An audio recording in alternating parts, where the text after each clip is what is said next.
Вы правда думаете, для ремонта данной брошки потребуется большая мастерская или нужно бежать к ювелиру?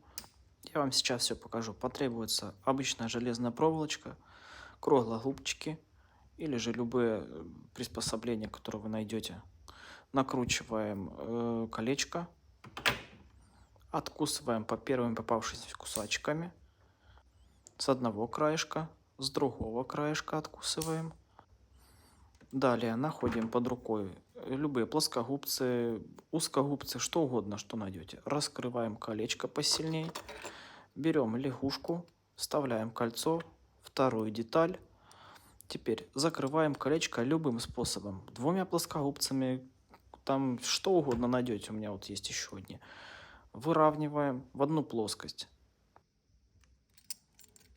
Собственно, все, ремонт готов.